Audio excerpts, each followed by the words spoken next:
Olá, sejam todos muito bem-vindos a mais um SMcast. Prazer ter toda essa audiência de vocês aqui conosco, acompanhando mais um episódio. Nós estamos aí desbravando essa temporada 2023, então é um prazer recebê-los em mais um episódio. Quero convidar vocês que estão chegando agora aqui, tendo o primeiro contato com o SMcast, se inscreva no canal do YouTube da ESM Tratores, saiba que você está acompanhando o primeiro podcast de uma concessionária de máquinas agrícolas do Brasil, disponível aqui no YouTube e também no Spotify. Sou Léo Menegatti, prazer recebê-los. Reforço aí o convite para que você se inscreva no canal e ouça também esse episódio ao final lá no Spotify. E temos hoje um episódio muito especial, dentro do nosso propósito aqui do SMcast, que é levar conteúdo relevante para o agronegócio. Temos um convidado extremamente especial para bater um papo aqui comigo hoje. É um grande parceiro, um colega de trabalho, e eu queria dar as boas-vindas ao Giovanni Moreira, que é gerente comercial da SM Tratores. Seja muito bem-vindo ao SMcast, Giovanni. Ok, obrigado, Léo. É um prazer enorme fazer parte desse quadro, né? E, digamos, de passagem com um grande troféu e mais que merecido, né? Esse pioneirismo do SMcast é algo bacana. E fazer parte dele, para mim, é uma honra, tá, Léo? Essa premiação vai nos acompanhar ao longo desse ano todinho. É, de fato, um orgulho saber que está sendo, de fato, levado um conteúdo relevante, né? E a gente pesca muito isso do dia a dia, né? O que é relevante para quem está envolvido com o agronegócio, né? Não só o produtor, mas os parceiros que a SM Tratores tem, cada vez são maiores. Profissionais do agronegócio, das mais diversas atuações, eu creio que têm sido impactados pela comunicação, né? E era um episódio já esperado, né? Já era um episódio esperado, então é um prazer recebê-lo aqui. Mencionei que você é gestor comercial da SM Tratores, mas não de hoje. Quanto tempo nessa brincadeira de gestão comercial? Tenho assim, eu acho que em algum momento da vida a gente começa a tomar rédeas de algumas coisas, né? Seja no âmbito pessoal quanto no âmbito profissional, né? De gestor eu tenho aproximadamente aí uns 13 anos, né? Como gestor, mas não só no ramo de máquinas agrícolas. Eu já fui gestor de crédito rural também, em agências bancárias, né? Mas, assim, eu entendo que essa condição de gestor, digamos assim, né? Eu entendo como assim, uma função que dá um direcionamento, alguma coisa assim para a equipe, dá treinamento, dá apoio, né? Mais propriamente dito do que uma gestão em si. Acho que a palavra tem um peso muito grande, né? Mas é uma referência, né? Quem carrega a função de gestão... acaba sendo... As uma pessoas né? se espelham, né? Tende a buscar conhecimento, enfim. E pela experiência a gente acaba aprendendo e ensinando ao mesmo tempo. Algo que eu percebo, que eu acho que é comum a gestores, é que esse processo de se tornar um gestor passou muito pela trajetória de vida.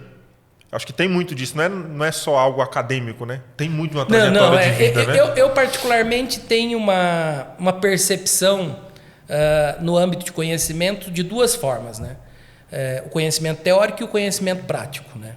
E eu acho que o que nos lapida mais, o que nos faz evoluir mais é o conhecimento prático, né? É aquilo que você tem a capacidade de ler em algum livro ou de receber de informação de alguma pessoa e executar e poder colocar em prática, tá? Então, é algo que me prende muito, é isso. Cara, será que isso que eu estou aprendendo é possível transformar em algo prático? É possível fazer isso gerar algum tipo de valor, né?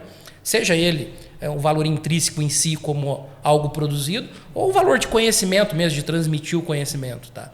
Mas assim, a minha percepção é de que essa troca de experiência, essa troca de valores com a equipe, com clientes, né, acaba enriquecendo todo o meio ali de convívio no trabalho em si. Não, sem dúvidas. E eu queria aproveitar aí a oportunidade para te perguntar algo que no dia a dia eu ainda não tive curiosidade de perguntar a respeito da sua trajetória. Ah, sim. Né? Eu acho isso muito interessante. Eu não sei se eu posso me arriscar a dizer que você é mineiro. Sou mineiro. Né? Mas eu gostaria muito de ouvir um pouco dessa sua trajetória, do seu início aí das origens do Giovanni. Assim, quando a gente pensa em carreira, em trabalho, né, a gente marca ali o primeiro emprego, né, o primeiro emprego de carteira assinada. Acho que tem todo todo mundo tem carrega contigo essa história. E a minha, depois de algum tempo que eu fui perceber que começou antes de eu ter o primeiro emprego formal, o primeiro emprego de carteira assinada. O meu pai é prestador de serviços, né? Ele trabalha com prestação de serviço de trator de esteira, é um trabalho pesado. Ele faz isso até hoje lá no sul de Minas, está com 76 anos de idade e continua fazendo isso. E assim, nesse período, eu tinha uns 10, 11 anos de idade, ele começou a me levar para a roça junto com ele. Tá? Em algum momento agora, na fase adulta, eu até cheguei a refletir, cara, será que meu pai tinha muito juízo, assim, de deixar eu ali pilotando o trator sozinho? Era comum, né? Antigamente. Era meio comum, né? Era, parece, talvez, não sei, a sua experiência também... Aprendi a dirigir em trator, então, uma coisa inimaginável. Eu também comecei no trator, depois eu fui pro carro, né? E hoje eu consigo olhar lá para trás e enxergar que o meu primeiro emprego não foi aquele emprego de carteira assinada, formal. Não, foi lá com meu pai. Eu comecei a entender como é que funcionava um motor a combustão, uma troca de filtros. E ali foi muito precoce, né?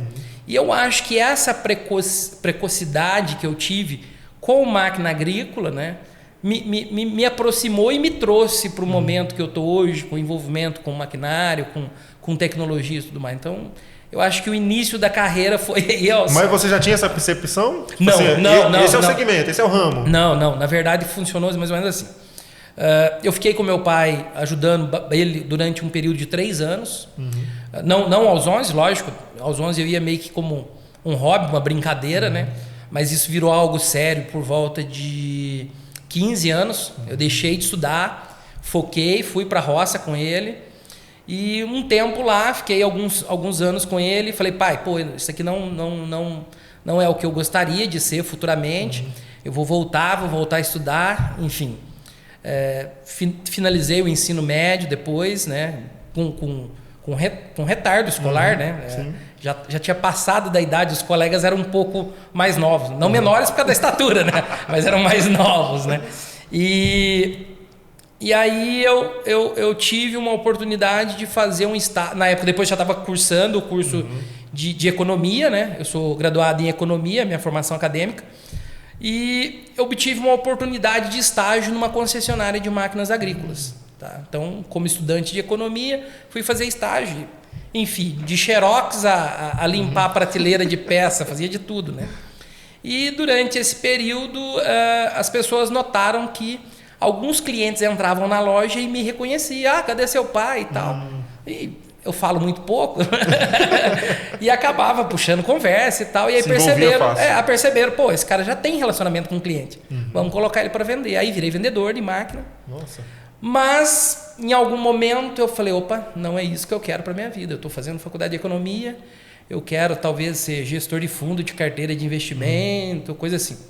E Você já tinha muita clareza no que você queria? Sim, eu achava que eu ia ser gestor de fundo de investimento, gostava sempre, gosto até hoje, estudo economia até hoje, leio muito sobre economia até hoje, sou apaixonado por economia, mas naquele momento eu achava que eu ia ser um profissional da área financeira. E tive a oportunidade de entrar para o extinto Banco Real na época, né? Lá comecei como estagiário e fui subindo e tal, até cheguei o momento de virar gerente. Aí um belo dia eu me deparei que não era gerente de fundo de carteira, eu era um vendedor. A única coisa que mudava era o produto. Antes eu vendia trator, agora eu estava vendendo. A tua percepção de investimento, né? Léo, você tem um dinheiro para aplicar? Vem cá, eu tenho esse fundo que é parecido com o seu perfil de investidor, enfim. E outros produtos de banco, como seguro de vida, dentre outros. Imagino eu que não era tão famoso quanto é hoje em dia, né? Investimentos. Hoje em dia... Na verdade, assim, eu acho que de uns 4 anos para cá, meio que deu um boom no mercado financeiro por conta do day trade. Né? A mania daquele cara que investe de manhã e resgata o fundo da tarde, o giro rápido, tá? Por algumas questões de benefício tributário e dentre outros detalhes, enfim, mas não vem ao caso. Se tornou meio que comum, eu acho que com a evolução da internet, né, a promessa de fazer rentabilidade ali, enfim, eu acho que essa questão de investimento se tornou mais popular, digamos assim. Mas sempre existiu, investidor sempre existiu, o mercado é dinâmico, sempre existiu pessoas tomando dinheiro e pessoas querendo aplicar dinheiro, né? E a função do banco é essa, intermediar esses dois interesses. Né? Mas enfim, voltando ao assunto do banco, um determinado dia eu descobri que eu continuava sendo vendedor, porém de produtos diferentes. Né? Eu vendia outro tipo de produto. Né? E nesse dado dia eu parei e pensei, falei, não, peraí, se é para vender, eu vou voltar a vender máquina. Por dois motivos, né? A minha memória afetiva com meu pai, né? Sim. E, assim, cá entre nós, eu me sentia mais acolhido pelo produtor rural, pelo cliente produtor rural, né? Do que talvez pelo empresário da cidade, enfim. Não sei. Acredito eu que seja um relacionamento um pouco mais aquecido. Não sei, eu acredito que devido a essa época com meu pai lá no campo, sabe?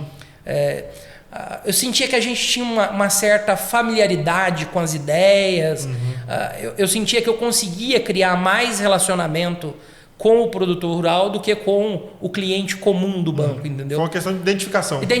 Identificação. E voltei para a área de máquinas agrícolas, aí vendi mais 1 ano ou 2 anos, se eu não me engano. E aí depois eu virei gestor de serviço, cuidava da parte de serviço, fiquei 1 ano como gestor de serviço. E depois eu virei gerente comercial, daí não parei mais. Né? Enfim, passei entre 3 marcas, né? Enfim, e depois agora, antes da SM, conheci a marca Massey Ferguson, pelo período que eu fiquei na Bahia, no oeste da Bahia, e assim, me familiarizei muito com as características do produto, enfim. Quando eu tive a iniciativa de sair da Bahia e vir para cá, aí fiquei naquela de achar algum lugar novo para mudar de trabalho, né? E teve um amigo que me falou, Giovanni, cara, você se identificou tanto com a marca e parece que você aprendeu tão rápido as características dos produtos, e você vai para qualquer marca. Eu falei, não é uma questão de oportunidade, depende do que aparecer, né? Enfim. Ele falou, não. Eu vou arrumar uma concessionária da Massey para você trabalhar. Não sai antes de falar comigo, mas você vai ficar na Massey. E aí acabou que caí aqui pela SM Tratores, já fazem 4 anos, vamos fazer 4 anos agora, daqui 2 meses, né? E que estou por aqui extremamente satisfeito, gostei muito da região, do clima, a própria empresa em si, os colegas, acho que foi uma decisão muito assertiva da minha parte. Com certeza. Você mencionou o início lá da sua trajetória, interior de Minas, eu imagino. Sul de Minas, Hoje, atuando também em Minas, mais diretamente, né? Quais os diferenciais que você já enxergava nessa região lá atrás e que hoje são explícitos aí de potencial? Cara, se eu te disser, você vai falar, que loucura.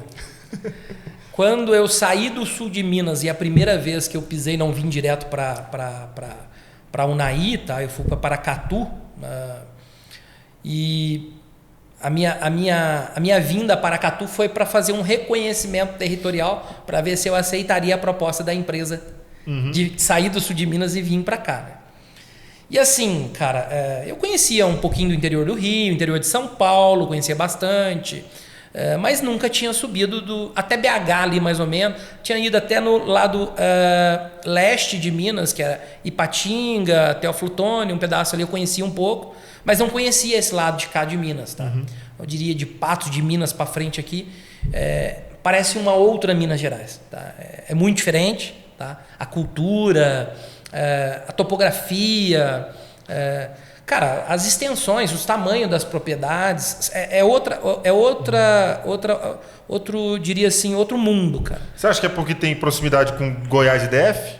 Tem correlação? Minas é mais antigo, eu imagino. O que eu imagino é o seguinte, tá? Os municípios do sul de Minas, eles possuem territórios menores, tá?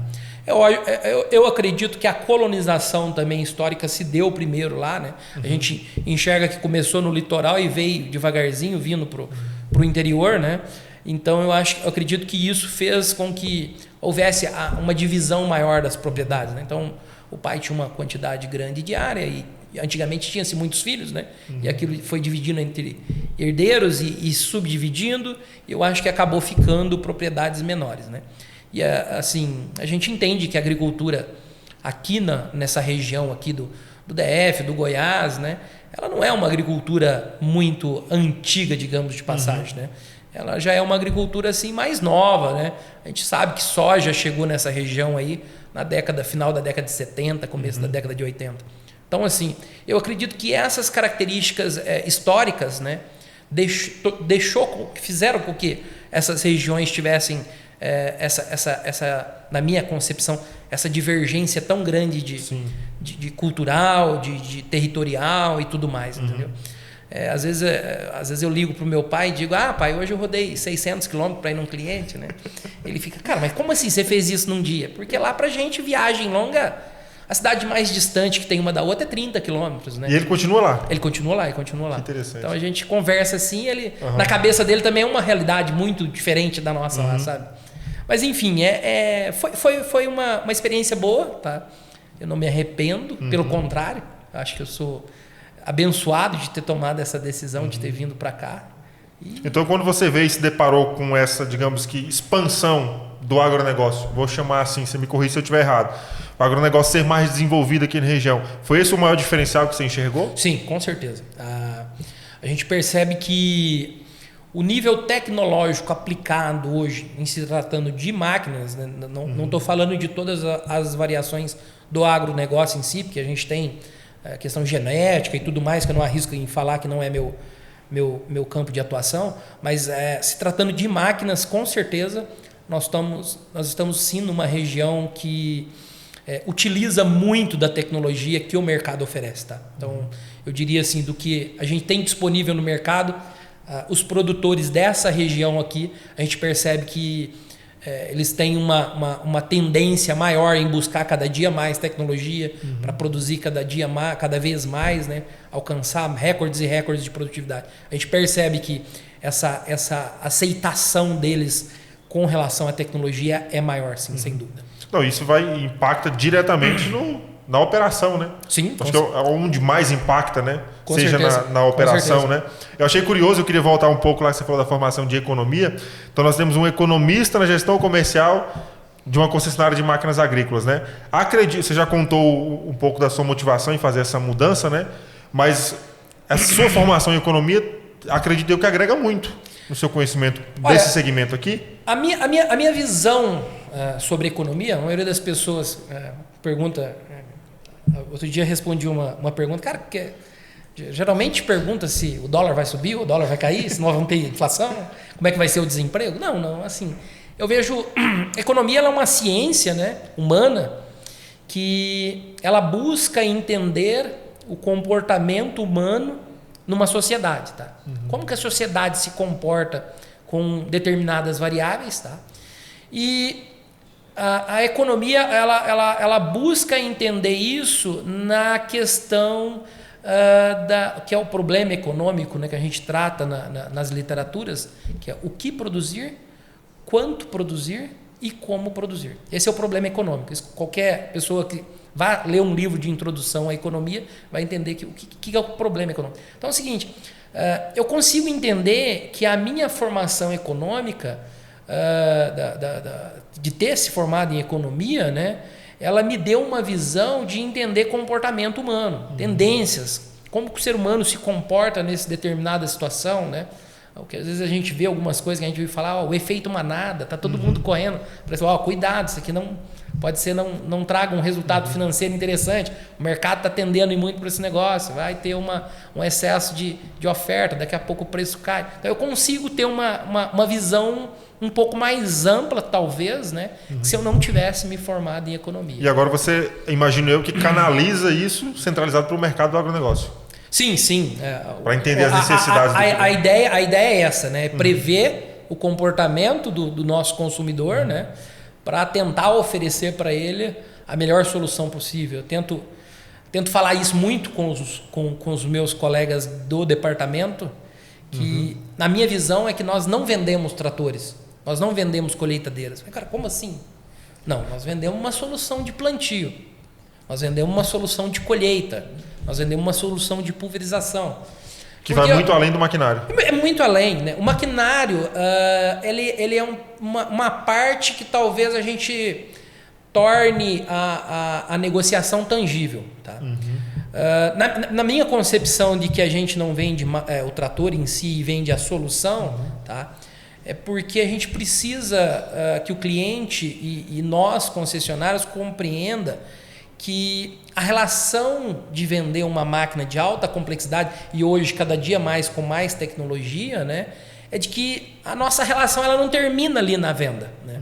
Ela continua por alguns anos ainda fazendo atualização de software, ajudando ele com um mapa de colheita, calibrando um sistema de pulverização, fazendo um curso de capacitação para a equipe dele na fazenda.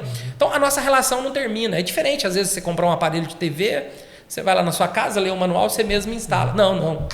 Você pega a colheitadeira, por exemplo, é um produto altamente complexo. Ela corta, recolhe, separa, armazena, transporta e descarrega. Detalhe, tudo sem parar uma função ou outra. Ela consegue fazer todas as funções ao mesmo tempo. Isso eu, mesmo trabalhando no segmento, nunca consegui entender. Porque a operação acontece toda ali dentro. É uma você só vê o resultado final. É uma indústria ambulante que faz várias operações ao mesmo tempo, sem que cesse uma outra, uma sequência da outra e vai, enfim. Então, assim, é um produto de alta complexidade. Então, vamos dizer assim, se eu disser, ó, tá aqui a sua colheitadeira, pode ir embora, você vai falar, putz, o que eu vou fazer agora? Como é que eu tiro ela do lugar? E agora? Como é que eu aciono? Então, assim, ela depende de que a gente faça um trabalho de acompanhamento, uma entrega técnica bem feita, né?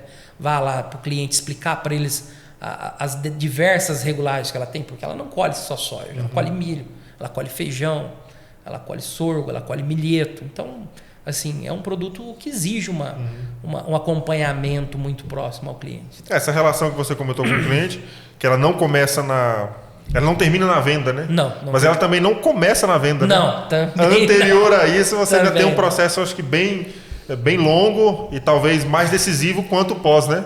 Eu ouvi um empresário uma vez que meio que aventurou por um período curto em ser concessionário de máquina.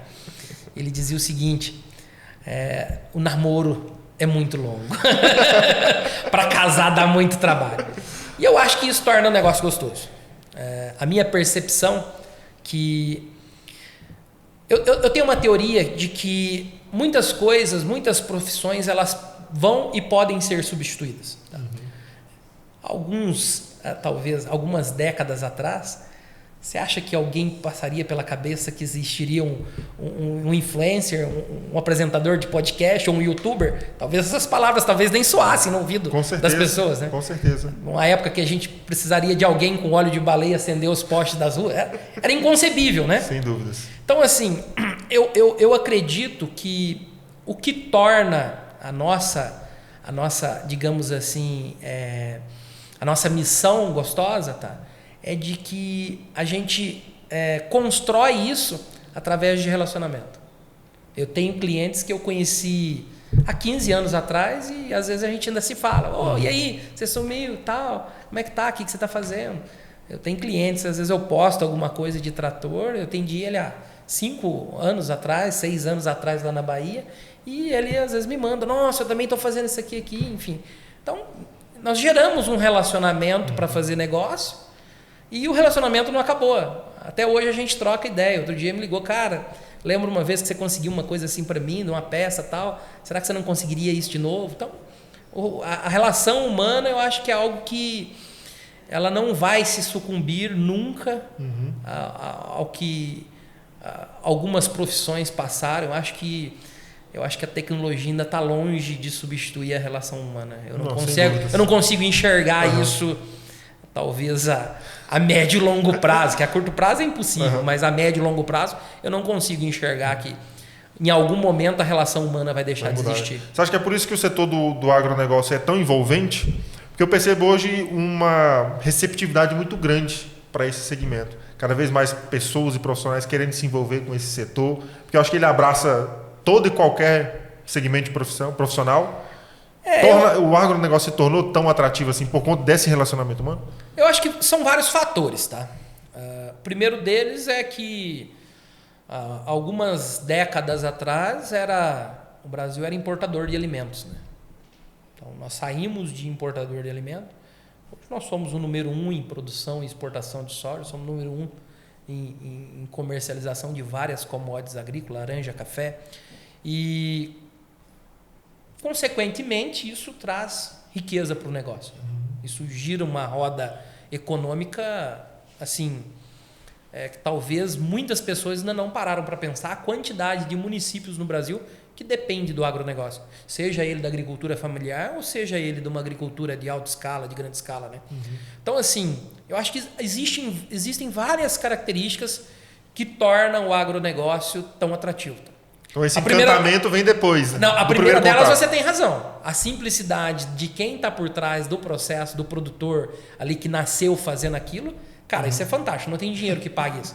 Você chegar numa propriedade e o cara tá preocupado, vamos tomar um café, vem aqui. Cara, eu vira e mexe, eu chego com queijo debaixo do braço lá em casa. Né? Minha mulher vê você com queijo de novo. E fazendo inveja de quem tá ali no WhatsApp só vendo. Você viu lá no grupo, né? O pessoal... Fã de então queijo a gente igual ganha eu. dos clientes, assim. Outro dia eu cheguei lá em casa, minha mulher queria me matar. A gente mora num apartamento, o cliente me deu um porco, né? Pô, assim, como coloca o porco na geladeira? Aí eu fui fatiando, o vendedor passou, deu um pedaço para um pedaço para o outro. Mas assim, eu entendo isso como um carinho, uma forma que ele tem de agradecer a nossa relação, entendeu? Então, nós executamos uma venda, né, uma negociação, suprimos uma necessidade dele e acho que essa forma simplória assim de agradecer eu acho muito bonito. Eu particularmente acho que encanta muito. Como eu te falei no começo, foi um dos fatores que me trouxe para o agro, né? E acredito que vai me fazer mantê-lo nele por um bom tempo. Além do conhecimento. Sim. Esses caras têm uma bagagem de conhecimento. Eu ia mencionar isso agora, né? Eu acho que é algo extremamente relevante para eles também, né? O produtor ele gosta desse relacionamento humano, essa proximidade. Sim. Conhecer a história, de onde você é, porque eles carregam isso. Uma história. Uma tradição, né? Como é que você faz a transferência disso para o contexto de máquinas agrícolas? Porque você tem um conhecimento vasto, um especialista em máquinas agrícolas, conversando com um leigo. Esse conhecimento específico que você adquiriu foi a soma do prático com o teórico? Também, tá. Assim, o teórico, Léo, ele é meio que uma cartilha para todo mundo que começa, né? Ele vai ter uma listinha de treinamentos que ele vai ter que fazer teóricos ali. E, enfim, no começo ele fica um pouco perdido, existem algumas palavras técnicas que talvez demore um pouco para entrar na mente. Eu acho que todo profissional que chega nessa área passa por esse processo. Mas eu acredito que quando você tem o contato com o prático ali, muitas daquelas coisas que talvez naquele momento do teórico não fez sentido, elas começam a se juntar, sabe? Pelo menos na minha cabeça foi assim. Sabe? Então, assim, eu sempre tive comigo uma questão assim, de ser muito curioso, sabe? De ir um pouco além do que era me determinado a fazer. Eu tenho um problema que eu preciso entender o porquê de muitas coisas. Então... E aí, quando eu pego algum detalhe, geralmente eu me deparei com uma situação que para mim é um pouco estranha, um pouco diferente, que eu não tenho domínio. Aí eu vou procurar profissionais que são especialistas no assunto. Cara, por que está acontecendo isso, não isso? Por que a gente não muda essa peça para cá e não resolve esse problema?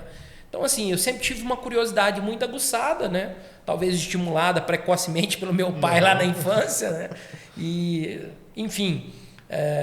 E eu procuro entender o porquê. Tá? E aí, eu acho que isso nos engrandece, assim, porque o fato de você, primeiramente, entender que não domina tudo é um fato importante que vai te abrir leque para você conhecer mais. Né? Então, o primeiro passo para você saber que você está apto a aprender é dizer que não sabe. Então, isso aqui eu não domino. Isso aqui eu preciso procurar saber. Então, eu sempre tento ter essa curiosidade para buscar mais informação, para agregar, e não só no âmbito técnico. Tá? Eu falo para os meus vendedores que tem 3 passos da venda. Né? A característica do produto, o benefício do produto e a vantagem do produto. Então, nós precisamos entender esses 3 pontos do produto. Não adianta eu dizer para o cliente que o meu trator tem um sistema de reversão eletro-hidráulica. Ah, beleza? E aí? Onde se aplica? O que eu ganho com isso? Né? Então, eu acho que é importante a gente ter essa curiosidade de aprofundar o detalhe técnico para entender qual é o benefício que o cliente tem em comprar esse equipamento nessa condição. Então, aquela máxima que diz que você só vende o que você conhece, é uma verdade?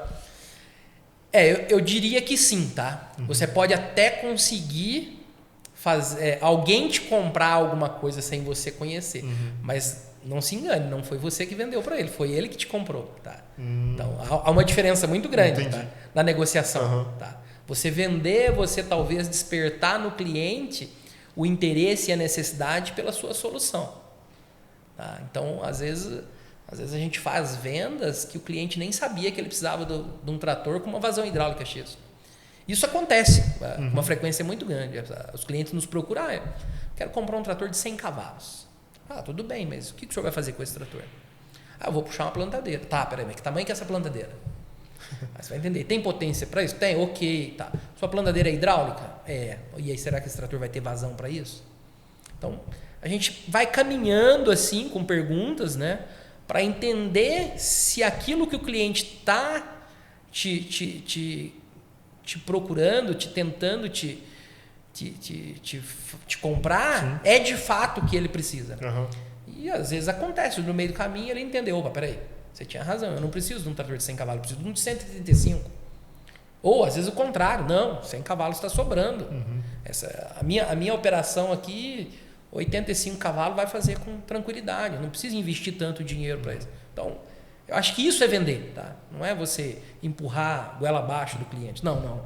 Entenda primeiro o que ele precisa e aí procure qual é a melhor solução que você vai ter para... Então você acha que esse cliente que chega convicto do que ele quer comprar está cada vez mais raro? Tá. Assim, eu tenho falado muito com todos dentro da empresa que a gente precisa se capacitar muito, tá? Foi-se a época em que o cliente não tinha informação. Tá aí as redes sociais, tá aí. Então, a gente tem informação de fácil acesso, todo mundo tem esse tipo de informação. Então, eles pesquisam muito antes de vir comprar, ele olha o detalhe de um concorrente, olha o detalhe do mercado, olha o detalhe da operação dele.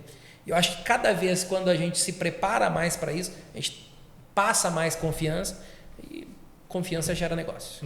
O quanto que o produtor gosta de adquirir uma máquina nova? Olha, assim... É quase que um troféu, né? O que acontece, né? Cada pessoa no seu lugar, ele tem as suas ambições. Tá? Vou dar um exemplo, minha esposa, por exemplo. Minha esposa está finalizando um curso agora de psicopedagogia e ela está toda encantada de montar, ela não vai atuar na parte de escola, ela vai atuar na parte clínica, né? E assim, ela está montando a logo, ela está criando o consultório, né? Eu acho que assim como o produtor tem esse troféu de adquirir um maquinário, por exemplo, ela na profissão dela talvez vai ter o troféu lá de montar o consultório dela. Né? Então eu acho que a sua palavra aí é uma verdade, tá? Eu acho que essa conquista é uma conquista bacana. E ele deve enxergar muito além eu citei como troféu o maquinário em si, mas ele enxerga todo o benefício que vai estar por trás. Com esse maquinário eu vou plantar mais e melhor, vou otimizar o meu tempo de plantio ou de colheita, né? Dá mais conforto à operação, né? Um maquinário mais novo, uma direção hidráulica, uma cabine com ar-condicionado. Então, muita gente, às vezes é o próprio proprietário que vai pilotar ali, ou às vezes é de fato um funcionário que ele enxerga que merece um pouco de conforto, que está com ele há bastante tempo. Então, enfim, é uma conquista, tá? Não deixa de ser uma conquista. E a gente percebe que há uma realização pessoal na aquisição, né? Geralmente tem que ser assim. Nos convida para fazer um churrasco, para fazer uma comemoração. Mas é bacana, Não, isso é valioso. E eu, pensando nesse assunto, eu imagino que os últimos anos, e aí eu estou falando dos últimos 2 anos e meio, talvez, período de pandemia, impactou muito o produtor. Porque talvez ele, nesse período, quis ter acesso a novo maquinário e foi impedido por uma questão logística, industrial. Quanto impactou esse período de pandemia? Muito, tá? O impacto, ele começou, eu acho que com uns 6, 7 meses após o início da pandemia, né? E aí começaram os lockdown no mundo inteiro, tá? E assim, a cadeia de suprimentos para montagem de máquina, ela é gigante, ela é enorme. A gente não faz ideia, tá? Mas vem peça, vamos falar bem, o bloco do motor, por exemplo, vem da China, né? E aí ele passa por uma máquina, ele é todo usinado. Por enquanto ele é só um pedaço de metal quadrado, né? E aí é feita as furações onde passa o sistema de arrefecimento, o sistema de lubrificação, é desenhado o diâmetro onde é colocado as camisas. Então, assim, existe um processo industrial bem complexo que a cadeia é grande. Então, cara, não teve jeito. Então, acho que todo o setor foi impactado e o setor de maquinário não foi diferente. E assim, foi difícil lidar, não foi fácil, tá? Porque a chuva não espera, né? O sol não espera. As estações continuaram, não teve lockdown das estações, né? Nunca foram controláveis, né? Não são e nunca serão, né? Sim. Enfim, e aí chegou a hora de plantar, foi um corre-corre dali, aluga um trator daqui, empresta para outro cliente dali, o outro cliente que talvez a janela de plantio dele, por ser irrigado, era um pouco diferente do outro que estava em outra região, que plantava um pouco mais tarde, e aí ele mesmo emprestou para o outro, a gente tinha um vínculo, enfim. Foi uma coxa de costurando e tal. Mas, enfim, graças a Deus sobrevivemos, né? Passou-se, né? Sem grandes arranhões. E acho que todo mundo que passa por uma crise sai mais fortalecido, tá? Eu acho que com o agro, com as máquinas, não foram diferentes. Tá? Não, isso que eu queria perguntar. Por mais que a pandemia fosse algo que inimaginável, ninguém se preparou para isso, mas mostrou alguma, não sei se falha é a palavra correta, mas mostrou algo na indústria, nesse processo, que passou a ser melhorado a partir de então? Eu acredito que já existia um caminho começado a ser trabalhado, ele já existia, de certa forma, com uma acuracidade talvez não tão perfeita, mas vamos falar assim, de curto e médio prazo, mas com uma acuracidade boa, que é planejamento. Tá? Eu consegui entender o que o mercado vai me comprar daqui 12 meses. E aí essa previsibilidade nos gera muita coisa, dentre ela a economia, né? Assertividade. Quanto menor o tempo da máquina no estoque, mais barata é a minha operação, eu consigo, vamos falar assim, trabalhar isso com o cliente, ofertar a ele uma condição melhor ainda de preço na aquisição do maquinário. Então, eu acredito que nós saímos mais fortalecidos no âmbito de planejamento. Tá? Eu acho que isso nos regulou, nos forçou a dizer, peraí, se você quer uma máquina agora, a gente precisa começar a trabalhar. E aí a gente começou a trabalhar com um pouquinho mais de inteligência de mercado, estatística, uma análise melhor dos relatórios de visita dos consultores, né? Então, uma série de coisas fez com que a gente começasse a se atentar para dar uma certa previsibilidade no negócio. Não, me surpreendeu você dizer o quanto de operação está envolvida na produção de um maquinário. Muito grande. Né? Aí, curiosidade aleatória, dá para saber quantos componentes existem na construção de uma máquina? Olha, assim, eu de cabeça não vou saber te dizer, mas eu visitei as plantas de montagem de trator, de plantadeira, há uns 4 anos atrás, a de pulverização, já conhecia e fui de novo na de motores. E assim, a que mais me surpreendeu pela complexidade que é o produto foi a de colheitadeira, né? Então, assim, é bem complexa, né? A gente tem desde solda robotizada, né? O robozinho vai lá e faz os pontos de solda, até microchips, né? Sensores de perda, enfim. Eu acho que o produto que tem uma complexidade, pulverização também é um produto com alta tecnologia empregada, também tem bastante componente, mas eu acredito que o que tem mais componente seja a colheitadeira, mas eu não saberia chutar nem de longe aqui a quantidade de milhares de componentes que são. Né? Mas o tamanho da colheitadeira então faz jus à complexidade dela, sim, né? Ou vice-versa, né? Mas então dá para dizer que não há mais escassez de maquinário para o cenário atual? Assim, ainda não conseguimos ter, digamos assim, Solucionado o problema. as condições que a gente gostaria que tivéssemos. Tá? Não estamos mais nós chegamos a ter atraso de mais de um ano de um produto. Do dia do pedido ao dia da entrega chegou a passar de mais de 12 meses. Tá? Então, assim, a gente está conseguindo ter uma previsibilidade, dependendo do produto, de 4, 5 meses. Né? Então, encurtou e há algum produto ou outro aí que a gente, dependendo da configuração, né, do código e tudo mais, a gente consegue atender com um prazo um pouco menor de 1 ou 2 meses. Aí é o tempo de maturação do financiamento, dependendo da forma de aquisição do cliente. Aí eu diria que para esse caso seria um caso de normalidade. Mas ainda tem alguns que estão um pouquinho ainda. Então já está bem próximo de uma normalidade, né? Acreditamos que sim. Eu ouvi muito, está quase pronto, o trator só está faltando um módulo para funcionar. Teve demais.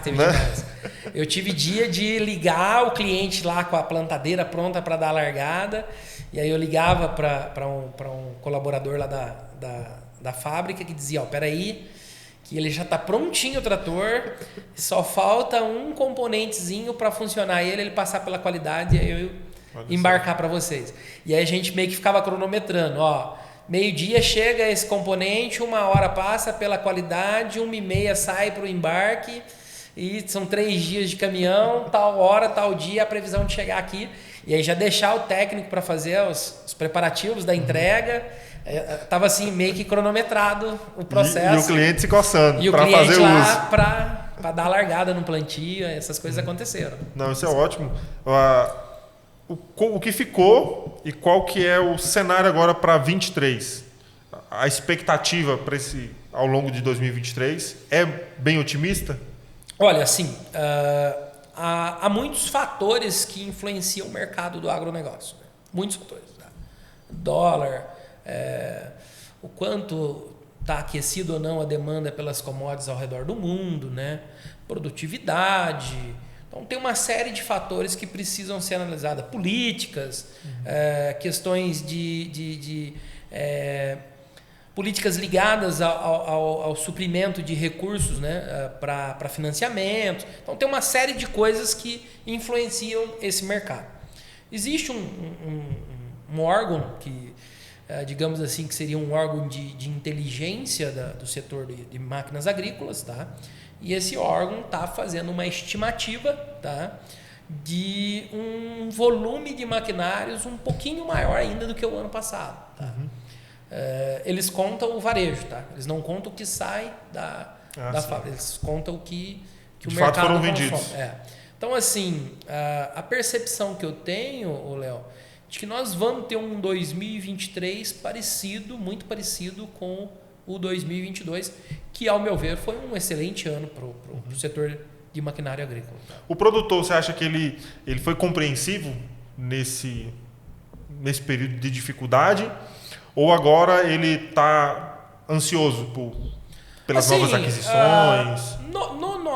No nosso âmbito de clientes, tá? Eles perceberam que, de fato, foi uma variável exógena.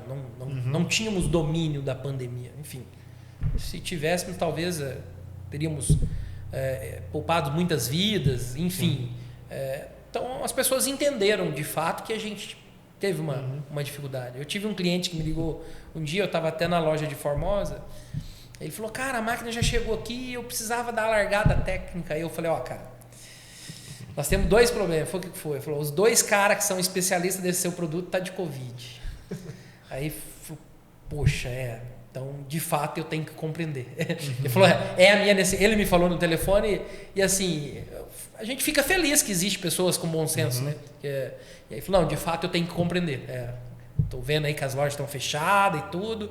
Cara, vou ver o que eu faço aqui, vou ver se alguém me dá uma instrução por telefone. E foi indo, enfim. Não era o cenário desejado, mas era o que a gente conseguia. Foi adaptável, naquele né? momento. Foi Tudo adaptável. nesse período foi de adaptação, né? Sim. Então, assim, eu enxergo que o 2023 ele vai ter alguns fatores de desafios, né? Mas eu acho que vai ser um ano, tem tudo para ser um ano no negócio de máquinas melhor que o 2022. Essa proximidade que a SM Tratores tem com o produtor rural facilita isso? Essa comunicação, essa compreensão, a receptividade do cliente para qualquer tipo de abordagem? Olha, assim, a minha visão, tá? Eu trabalhei em algumas outras concessionárias, tá? A qual eu acho que a SM tem uma questão muito privilegiada de ter o Sr. Carlos como produtor e proprietário. Tá? Então, assim, eu brinco muito com o pessoal dentro da empresa das dores. Né? Eu acho que você já deve ter me ouvido dizer essas palavras. Então, ele tem a dor do cliente, cara. Ele tem a percepção de como é a dor do cliente. Ele é produtor também. Ele sabe que o dia que chove ele não consegue plantar, e aí o dia que sai um sol que ele pode plantar, a máquina não pode parar. E que se parar, o atendimento tem que ser rápido. Né? Então isso, de certa forma, nos deixa numa situação privilegiada. Né? Eu acho que qualquer produtor que for comprar da SM Tratores e enxergar isso, ele vai pensar, falou, pô, peraí, o dono da concessionária, o proprietário da concessionária também é produtor. Então, com certeza tem um olhar dele por trás do negócio. Com certeza. Ele sabe que ele vai dizer, peraí, essa decisão aqui afeta o atendimento ao cliente? Então nós não vamos, se ela afeta de forma negativa, nós não vamos tomar esse caminho. A gente sabe que a perenidade do nosso negócio depende da satisfação do cliente. Então, assim, eu enxergo que isso é uma variável muito positiva, muito diferenciada, que nos deixa num patamar de muito privilégio. O quanto e como essa experiência do cliente se tornou tão relevante assim para esse segmento em específico? Houve sempre essa preocupação? Olha, assim, como eu disse anteriormente, trator, maquinário é um produto de alta complexidade. Tá? Então, voltando lá à questão de como a economia me ajuda a enxergar isso, tá? Quando a gente estuda a introdução à economia, a gente tem uma regra lá de fatores de decisão. Tá? Então, a gente estuda, dentro dos fatores de decisão, a elasticidade dos fatores de decisão. Então, a gente estuda que para o cliente tomar uma decisão de comprar um produto em si, aleatoriamente qualquer produto, tá? O fator de decisão está ligado ao preço. Então, a gente chama lá de elasticidade de preço da demanda. Né?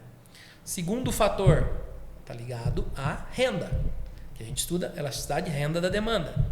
Terceiro fator, substituto. Cara, se eu como manteiga, o preço da manteiga sobe, o que eu faço? Eu começo a consumir margarina. Então, a gente estuda elasticidade, preço cruzado da demanda, que é preço de produtos substitutos. E no mercado de máquinas, tá? Eu tenho uma percepção que a gente teria que desenvolver uma teoria para estudar a elasticidade pós-venda. Tá? Então, eu consigo enxergar que no mercado geral, comum, como os economistas trazem na literatura, que o preço é algo fundamental, tá? Não que não seja importante na máquina, mas eu percebo que a decisão dos consumidores de máquina está mais atrelado ao pós-venda do que talvez o preço. Talvez o preço seja importante, mas talvez seja a segunda ou terceira variável. Tá? Então, se o preço é bom, mas o pós-venda não agrada, a tendência é que impacta mais do que olhar pelo preço. Muito mais. Então, assim, se a gente conseguisse medir quantitativamente o nosso pós-venda, 1, 2, 3, a gente conseguiria colocar num plano cartesiano e medir a elasticidade. Demanda talvez, não sei qual seria o jargão correto que nomeariam essa teoria, tá? Mas de fato, se a gente conseguisse entender a quantidade de pós-venda, digamos assim, que é influente na decisão, com certeza a gente teria uma equação de demanda de máquina agrícola desenhada num plano cartesiano muito fácil. Não, muito interessante. Se você pegar os 13 anos de gestão comercial, sim, nesse período, o quanto o processo de compra do produtor mudou? Porque eu imagino que a abordagem sua lá atrás é diferente da abordagem atualmente, né? Com certeza.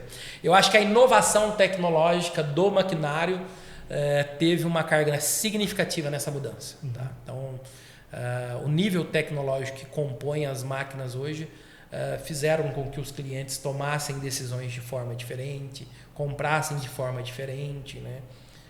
O cara vai entender ali, será que essa concessionária tá apta a me fazer uma entrega técnica de um produto com esse nível tecnológico? Será que ele tem pessoas qualificadas? A gente tem hoje, por exemplo, a plantadora Momento, né, que, diga-se de passagem, eu particularmente, eu acho que boa parte dos clientes que nos comprou sabe que ela elevou o patamar de plantio a uma condição que a gente nunca teve no mercado, e é um produto que, teoricamente, assim, é simples, porém muito tecnológico.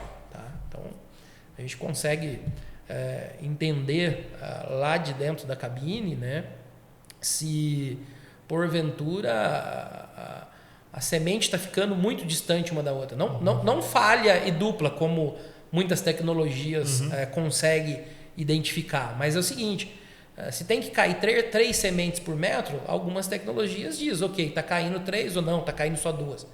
Mas a Momento, por exemplo, ela consegue dizer o seguinte: está caindo 3, porém ela devia estar a 33 centímetros uma da outra e está só 20. Então, o que a gente chama lá dentro, tecnicamente, de bom percurso. Então, assim, esses detalhes tecnológicos do processo do produto em si, né, sem dúvida nenhuma, fez uma mudança gigantesca no perfil da tomada de decisão. Né? Fazendo uma simulação, eu na figura de um agricultor, por onde eu começaria ou por onde eu deveria começar na escolha de um concessionário que vai adquirir o maquinário? Porque muitas vezes, como você falou, a percepção já não é mais vinculada somente ao preço, né? Então, para mim, como agricultor, tomar essa decisão, que pontos eu deveria levar em consideração, prioritariamente? Olha, assim, é muito importante entender o quão a concessionária está ligada à sua cultura, tá? Então, seja lá soja, milho, laranja, café, né? Entender, tá?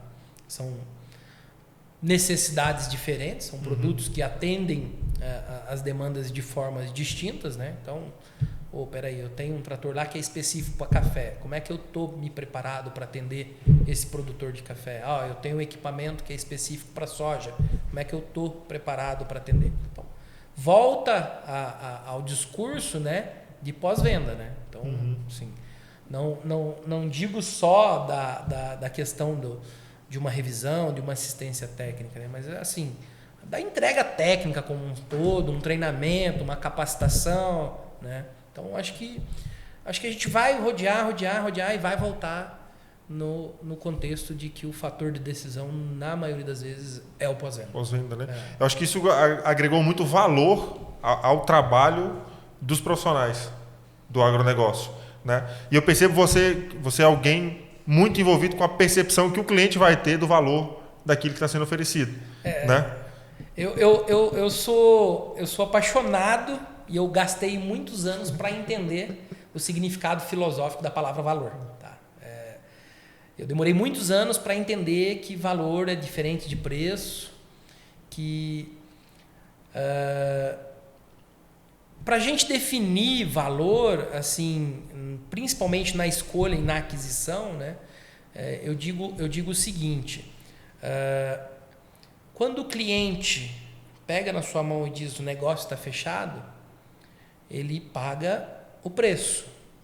Mas quando ele chega na propriedade e que aquilo satisfaz a necessidade dele de forma a superar as expectativas, e aí ele vai ter a percepção de valor.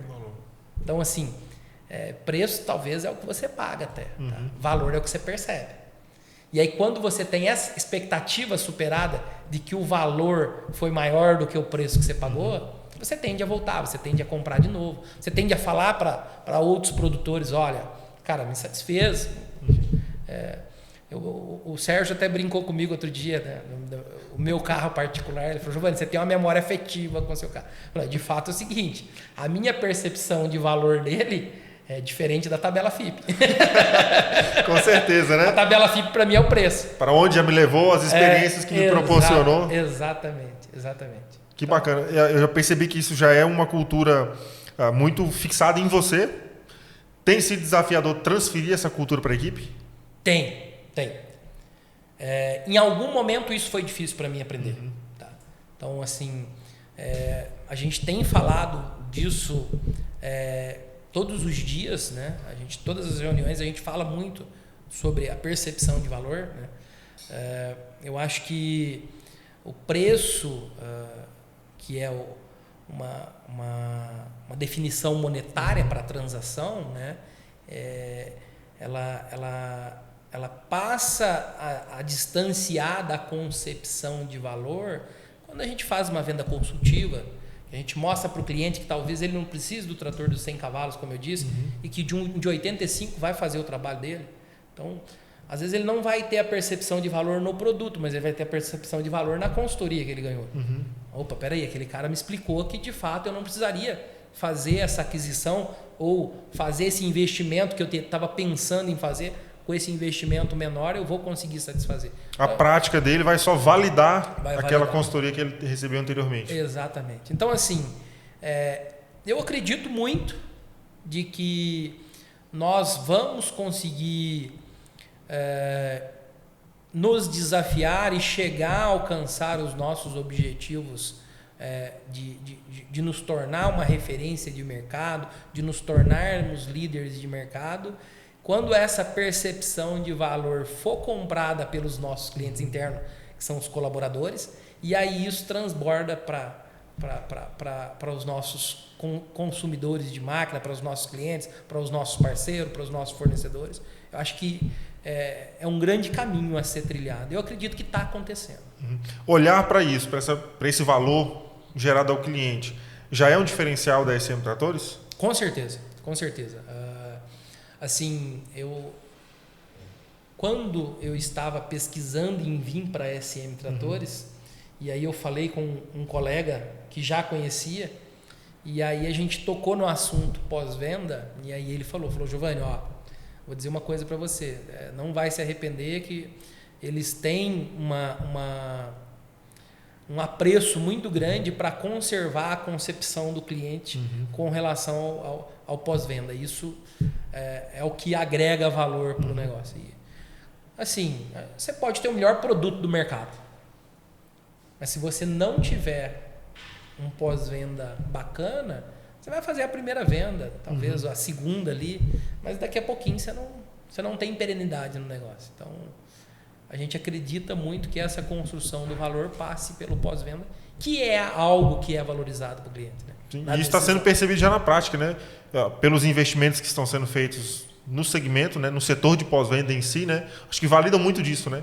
Não estamos só cogitando, não estamos só transmitindo essa mensagem à equipe. Estamos, de fato, a ESM investindo em estrutura física, investindo em equipe, para que isso seja percebido na prática no cliente. Né? Eu percebo muito essa movimentação de investimento em estrutura para tornar tudo isso tangível. Né? Assim, se a gente for olhar para dentro da estrutura física hoje, digamos assim, de predial da ESM Tratores, a gente percebe que houve um investimento muito maciço na estrutura para fazer o pós-venda acontecer. Tá?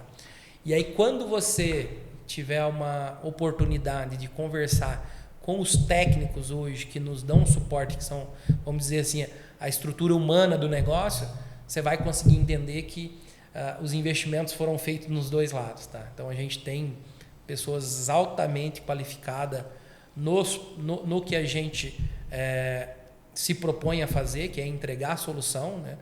Eu até mudei no meu perfil do Instagram, era gestor comercial, não, eu sou gestor de soluções mecânicas e tecnológicas do agronegócio. Então, a minha concepção é que nós não vendemos máquinas agrícolas, mas nós vendemos soluções de mecanização e tecnologia. Então, eu acredito que só o setor de vendas não é responsável por isso. Então, pelo contrário, né? Nós somente tornamos isso perceptível ao cliente. Né? Os responsáveis são ali os caras de peças, os caras de serviços. O SM Service, por exemplo, foi uma big estratégia. Tá? Então, é o cara que vai fazer uma demonstração, é o cara que vai fazer uma palestra, vai dar um treinamento para a equipe do produtor.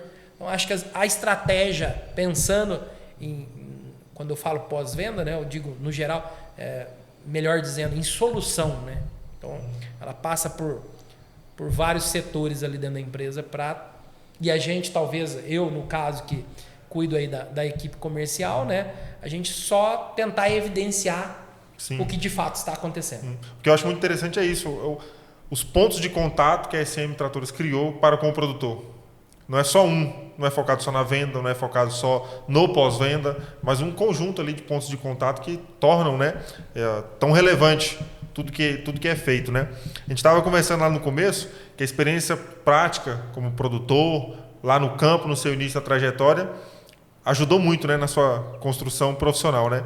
Mas hoje o Giovanni não deixou de ter ligação com o campo, né? Você também é produtor. Ah, pois é. Como é que tá as suas experiências produzindo hoje? Olha, assim, Léo, uma coisa que me fez tomar essa atitude, tomar esse caminho, foi o contato com o produtor. Cara, assim, cada dia que a gente conversa com essas pessoas, você se apaixona mais pelo agro. Uhum. Não tem como ser diferente. E numa viagem que eu fiz, eu conversando com um produtor e eu falei para ele que um dia eu tinha um sonho de plantar alguma coisa, enfim. Uhum. A princípio o sonho era café e tal. E aí ele me colocou algumas ideias na cabeça e aí comecei a ler, estudar e entrar, baixar artigo, tese de mestrado. Fui entender como a cultura ia se comportar na condição que eu tinha. E tá começando a nascer um experimento aí. Acho que daqui uns dias eu vou ter que mudar meu perfil lá para também produtor, tá? Produtor. A ideia é virar citricultor, né? Citricultor. Isso é bacana demais. É uma micropropriedade, não diria nem pequena, é uma micropropriedade, né? Mas, como se diz, tudo nasce pequeno, né, Léo? Lá, em breve vai ter vendedor batendo na sua porta lá para vender máquina agrícola. Né? Aí ele vai sentir na pele como é difícil vender e convencer o cliente. Eu acho que eu sou melhor para comprar do que vender. Mas é bacana isso porque com certeza vai elastificar suas experiências. Com certeza, né? Com certeza. Eu acho que aquela dor que eu falei que o proprietário hoje, que o seu Carlos tem do produtor rural, eu acho que eu vou começar a ter mais dores ainda. Né? A gente já vive no convívio, mas sentir na pele é diferente. Você trouxe na sua trajetória muita ligação com seu pai. Perceber que até hoje tem como espelho e referência, né? Você transmite isso aos seus filhos também? Eles estão sendo estimulados a permanecerem no agronegócio? A minha percepção é que você conversou com ele antes de fazer essa pergunta. Há uma semana atrás, eu sentei com meu filho e falei para ele que eu queria ter uma conversa com ele. E meu filho chama João e meu pai também, tá? O nome do meu filho é homenagem ao meu pai. O meu pai é uma referência muito forte para mim. E meu pai me disse um dia, cara, eu consegui ter uma evolução pessoal de prosperidade melhor que meu pai. Meu pai, devido às condições que foi dada a ele evoluiu até um certo tempo. O meu pai, no caso, evoluiu mais um pouco que meu avô. Eu pretendo prosperar e evoluir mais que meu pai. E eu gostaria que essa cadeia não fosse quebrada. Eu dei essa missão ao João. Daqui uns dias eu vou dar o Bento, que é o meu filho de 3 anos. Talvez na hora que ele começar a chegar aí na adolescência, transmitir essa percepção para eles. Né? Não obrigatoriamente que ele vai seguir alguma coisa no agro, como aconteceu do meu avô para o meu pai, do meu pai para mim. Não quero que seja uma imposição ao meu filho. Ele vai escolher onde ele se sentir melhor para atuar. Mas eu quero que ele tenha sucesso, que ele tenha felicidade e de forma talvez a conseguir quantificar isso mais do que eu. Mas você já percebeu, Giovanni, uma inclinação deles para isso? Porque eu percebo que você os envolve muito nas atividades do dia a dia, né? Sim,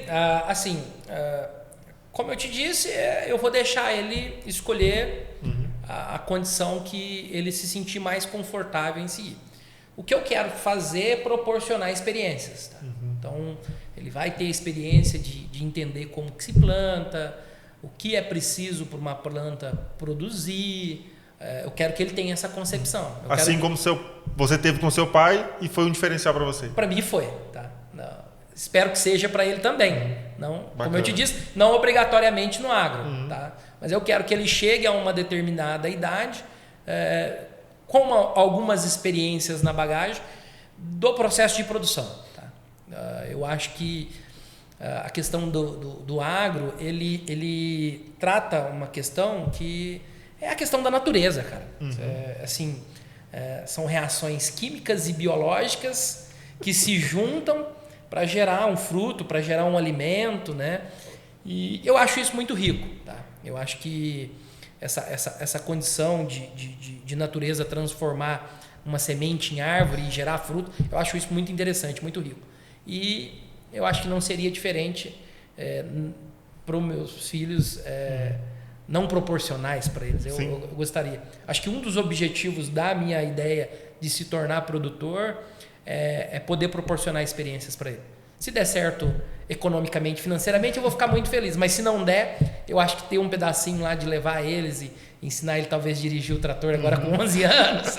A experiência sempre é válida, né? Sim. Eu acho que isso vai ficar como uma memória afetiva deles, independente do que eles vão seguir para a vida, como profissão, enfim, como carreira. Não, sensacional. Algo que eu pessoalmente admiro muito em você é esse estímulo que você sempre dá ao adquirir conhecimento. Por diversas vezes na rotina da empresa, já tive a oportunidade de você sugerir leituras, sugerir outros profissionais que podem agregar conteúdo. Então isso eu admiro em você, esse estímulo que você dá a quem está à sua volta, né? Para adquirir conhecimento, para continuar se desenvolvendo. E onde me desperta a curiosidade de saber, por você ser tão estudioso e continuar em constante evolução, quais são as referências profissionais que o Giovanni carrega ao longo, para continuar se desenvolvendo? Assim, tem muitas, Léo, muitas mesmo, tá? Cara que eu conheci ele há alguns anos atrás, ele foi meio que um mentor no meu processo inicial ali, Luiz Fernando. Se ele tiver a oportunidade de assistir famoso Luffy, ele vai saber que eu estou falando dele. Ele foi uma referência para mim, tá?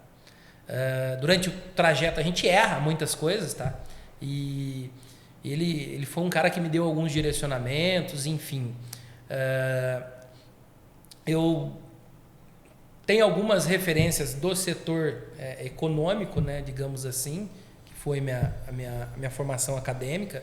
Um cara chamado John Maynard Keynes, que ele foi um cara que meio que solucionou a crise de 1930 nos Estados Unidos, tá? Então ele propôs uma ideia econômica para o governo para diminuir os efeitos da crise. Então é um profissional que me chama muita atenção de como ele pensou aquilo naquele momento. Tá? Atualmente, eu não poderia deixar de mencionar, acho que o Paulo Guedes é um cara meio um gênio do mercado econômico, que acho que não tem como não bater palma pro cara. As ideias dele, de fato, muita gente talvez não acreditou, mas as coisas aconteceram, né? Saiu aí agora há pouco que em 42 anos foi a primeira vez que o Brasil cresceu mais que a China. Então é um profissional que me inspira, eu leio muito sobre as ideias dele, tá? Meu pai não tinha como ficar de fora dessa lista. Eu acho que ele seria o número 1, dado as condições que ele teve e o que ele conseguiu me transmitir. Para mim foi um cara excepcional. É até hoje, né? Então, quando o dia que eu comprei o trator para levar lá para o sítio, a primeira coisa que eu fiz foi tirar a foto. E depois, numa viagem agora de final de ano, ele me contou que quando ele começou com 14 anos, foi num trator do modelo que eu comprei. Olha só, a história foi se repetindo. Pois eu falei para ele que agora de sucesso tem que se repetir mesmo. Ele vai ter que me ajudar aqui agora com o trator, já que ele entende. Show de bola. E o quanto que o Giovanni já se considera referência para além da família, para equipe, por ter tanto tempo de experiência já? Assim, eu não me sinto uma referência ainda, tá, Léo? Eu acho que a gente vai adquirindo conhecimento. Acho que todo adolescente passa por aquela fase, principalmente às vezes quando a gente entra na faculdade, né? De que a gente vai ter ideias para mudar o mundo, né? E depois a gente adquire um pouquinho de conhecimento, a gente descobre o quão ignorante a gente era e o quão ignorante a gente é, né? É uma máxima filosófica, né? De que quanto mais conhecimento a gente adquire, a gente percebe que a nossa ignorância é muito mais vasta, né? E eu acredito assim, eu sou uma pessoa curiosa, eu gosto muito de ler. De vez em quando eu acho alguns autores que me identifico, eu tenho um problema que eu não consigo ler só uma vez e captar toda a informação. Então, tem alguns livros que eu leio 2, 3. Já teve alguns que passaram de 20 vezes que eu li e mesmo assim... Absorve coisas diferentes. Sim, em momentos... insights que eu falo, cara, como é que eu passei 20 vezes por aqui e não tive esse insight agora? Eu acho que ler, Léo, é uma coisa parecida com digestão. Tá? Então, você pode comer e às vezes não ter uma digestão completa do alimento, não absorver todos os nutrientes, assim como você pode ler e não absorver todas as ideias que o autor pretende te passar. Então, assim, eu adquiri o hábito de leitura cedo, né? E acho que foi benéfico para mim. E, assim, gosto ainda. Hoje, com a modernidade dos audiobooks, foi melhor ainda, porque agora eu consigo me deslocar de um lugar para o outro e ouvindo, e às vezes dispersa um pouquinho, vai ali, volta um pouquinho, escuta de novo, né? Então, assim, eu acho que a construção do conhecimento, Léo, ela passa pelo teórico, como nós falamos lá atrás, né? E a gente tenta trazer, eu pelo menos tento, falo, cara, isso que eu estou lendo aqui é aplicável? Eu consigo aplicar isso na minha vida? Assim como eu já tive livros que eu li até a metade e falei, não, isso aqui não é aplicável, não vou continuar lendo esse livro. Tá? Então, assim, eu acredito que a questão do Giovanni como referência, eu não enxergo assim muito como uma referência. Acho que é mais assim para o filho, lógico, né, que a gente está mais próximo, mas assim, me sinto um cidadão comum, digamos assim. Não, mas eu vou reforçar isso aqui então, pode sim se considerar como uma referência, tenho certeza que a equipe se espelha e absorve muito desse conhecimento que diariamente você consegue transmitir para eles, então saiba que você tem sim muito a transmitir e foi por isso que eu sabia que valeria muito a pena bater esse papo aqui com você hoje. Ao longo do ano passado inteiro, eu sempre repeti isso ao final dos episódios. Saberia que valeria a pena. E hoje eu também gostaria de mencionar. Valeu muito a pena bater esse papo aqui com você. Tenho certeza que, para mim, já agregou de primeira mão esse conteúdo e vai agregar também para a nossa audiência que vai acompanhar, né? Então, eu queria te agradecer demais pela disponibilidade, por nos permitir esse bate-papo aqui e deixar livre para que você possa transmitir qualquer mensagem final que você queira para os produtores, para os parceiros da SM Tratores e também para os colaboradores que com certeza vão estar nos acompanhando aqui. Olha, eu que agradeço, tá? Agradecer primeiramente o convite, tá? Dizer que para mim é uma honra estar aqui trocando essa ideia com você. Espero que poder agregar alguma coisa do conteúdo aí para quem estiver ouvindo e vendo a gente aí pelas as redes sociais, tá? Acho que assim o que eu gostaria de externar aqui nesse momento, Léo, é a minha gratidão de ter tido a oportunidade de entrar para o mundo do agronegócio precocemente, bem cedo, né? Eu acho que isso foi para mim, sem dúvida nenhuma, o maior benefício que eu tive ao longo da minha carreira, né? Segundo, aquela pessoa que está nos vendo aqui agora, nos escutando, e que porventura tenha vontade, que tenha interesse, não desista, tá? É um mercado muito acolhedor, a gente falou sobre isso, acho que o tempo todo aqui, né? A grande maioria dos produtores rurais são muito simplórios, são acolhedores, a gente tem uma facilidade, tem uma acessibilidade muito grande em tratar com eles, então assim, um setor apaixonante, tá? Então, eu nunca vi ninguém que trabalha com agro dizer, eu vou largar disso, eu não vou fazer. Não existe, cara, não existe. Se não largou na infância, não larga mais. Não, é viciante, cara, é prazeroso demais, é muito prazeroso, tá? Eu acho que, além de ser um setor muito importante, né? A gente cuida da alimentação, da segurança alimentar do mundo inteiro, digamos agora, né? O Brasil tem se destacado muito nisso. Então, assim, eu acho que aquela pessoa que admira, que enxerga e que pode vir a fazer parte, não necessariamente que tenha que ter tido essas experiências como nós de aprender a dirigir o trator e tudo mais. Eu acho que vai ser acolhido e pode ter sucesso aí sem dúvida nenhuma. Sem dúvidas. Giovanni, mais uma vez, obrigado, foi um prazer. Tenho certeza que todo mundo vai gostar. E eu quero também, antes de encerrar, reforçar vocês que nos acompanharam até o final desse episódio, para que se inscrevam no canal do YouTube da SM Tratores e continue acompanhando aqui o podcast exclusivo nosso. Ao longo desse ano, vamos ter muito bate-papo sobre agronegócio. Então, estejam conosco, se inscrevam em nosso canal, acompanhem nossas novidades em todas as redes sociais da SM e fica aqui o meu convite. Até o próximo SMcast. Forte abraço!